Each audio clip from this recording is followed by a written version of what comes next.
Lucky, tsaka po kay Christian. Okay. Sa immediate family ko, talagang ang priority ko is being a mom. Palagay ko, mom na bago asawa eh.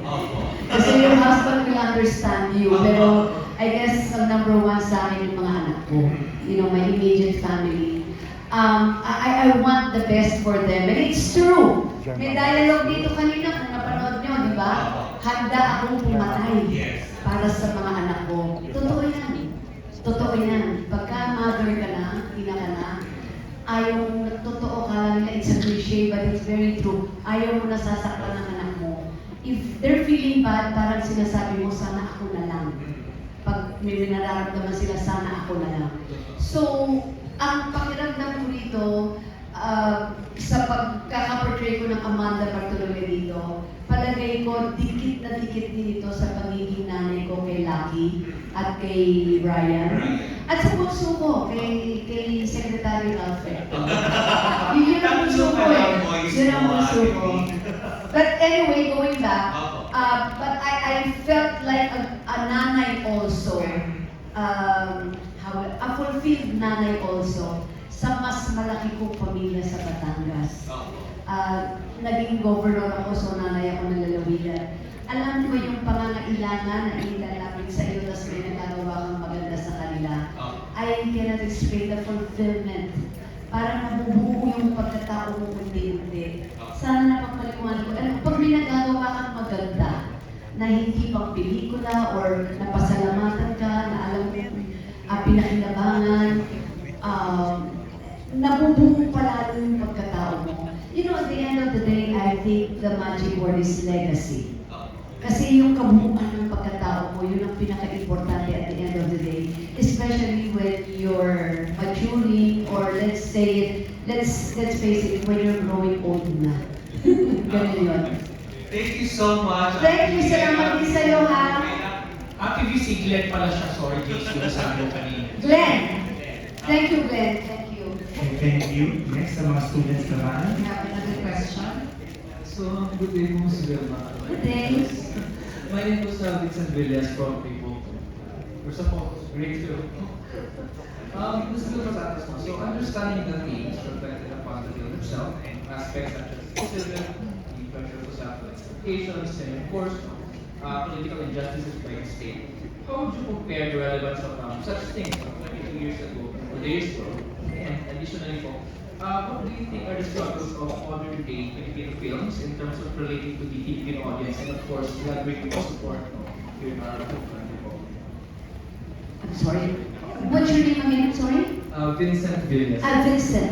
Vincent, medyo mabilis ka magsalita. Yeah, go ahead. I'm sorry, Vincent. The first question is, how would you compare that time, no? Since it was in the 1970s during Okay. setting, and of course the situation now. And I think you said it has something to do with. Regarding the, what do you think are the struggles being faced by modern day Filipino films in terms of relating Okay. Struggles ng Filipino films. Hindi ng reality of life. Malaki. Struggles ng Filipino film. You know, what's your name again? Vincent. I've been in the business for 62 years now. Pero ulitin ko, 9 years old ako nag-umpisa. Para malinaw. I started as a child actress. Okay. Kung ganito na ako matagal sa industriya, inabot ko na talaga yung black and white pa. Yung lahat ng bagay na gagawin mo, manual. Ang kailangan lang, at kaya tayo nakaka-recover at nakakalaban, kasi ang mga Filipino workers and actors, maabilidad. Pero kung ilalaban mo sa international, medyo nasa dulo talaga tayo when it comes to technology, how they do it, how they do the film, paano sila mag-iisip ng mga istorya, yung mga ganon. Pero maswerte ako dahil sa tagal ko sa industriya, inabot ko na rin yung tinatawag na golden era, tama? Golden era ng show business, 70s, 80s, 90s. So, maswerte akong artista dahil na-direct ako ng mga ace directors kung tawagin, and they're considered mga national artists na ngayon. like Lino Roca, Marilu Diaz-Abaya, Ishmael Bernal, naranasan kong mag-direct ng magagaling na director na ito.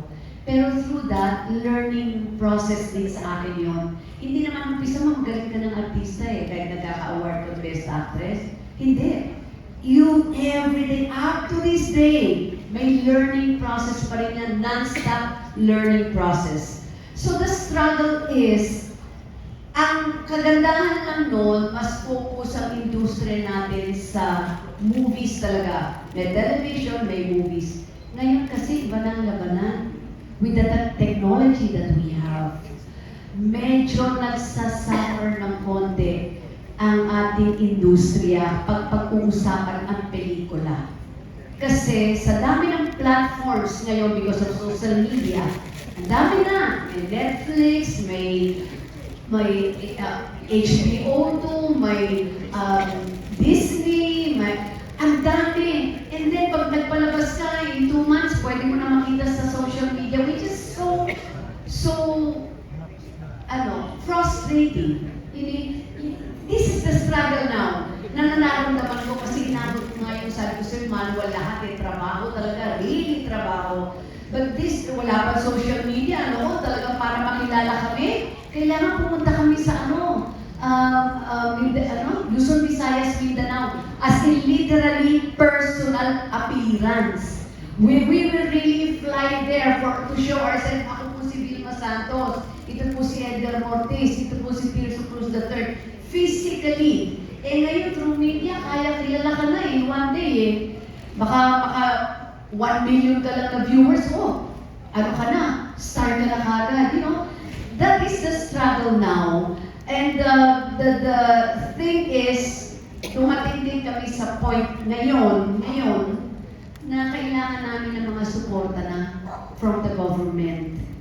And in order for us to be competitive, kasi ang labanan ngayon, even sa region, like Korea, Japan, nakaka-penetrate na po sa Hollywood.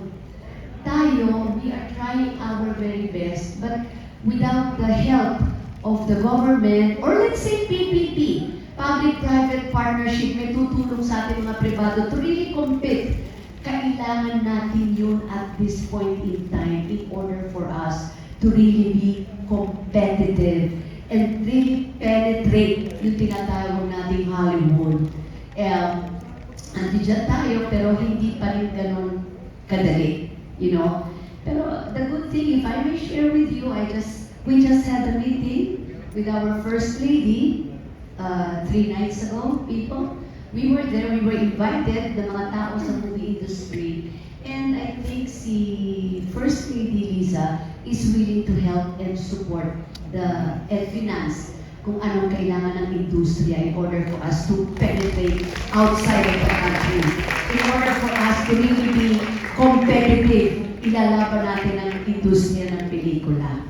So these are some struggles, pero sa abilidad ng Pilipino, kaya natin yan at the right time. Okay, Vincent? Thank you, Goma. Thank you, Vincent. Thank you. This time, si na talaga ito, si JC na pakitas pa rin. Alam mo, hi, JC? Yes, Ate B, good afternoon po. Good afternoon, JC. My name is Tita Cora. I go by the name of Tita Cora on air po sa Energy FM. And sa programang Dabaklitas. Ayan, ito lang pong tanong ko, Governor B. Ayan, mas sanay po kasi akong tawagin kay Governor B dahil marami akong kaibigan sa Batangas. Ayan, may particular bang eksena sa dekada 70 na sa tingin mo ay nagre-resonate pa rin sa kasalukuyang political situation ng Pilipinas? Paano niyo po ito pinapalabas sa inyong performance?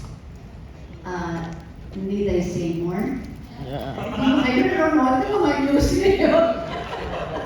Nanonood po, pero nais ko lang pong malaman po yung inyong pong opinion. Okay, alam natin ngayon na things are parang galit na galit ang mga tao ngayon which I don't understand.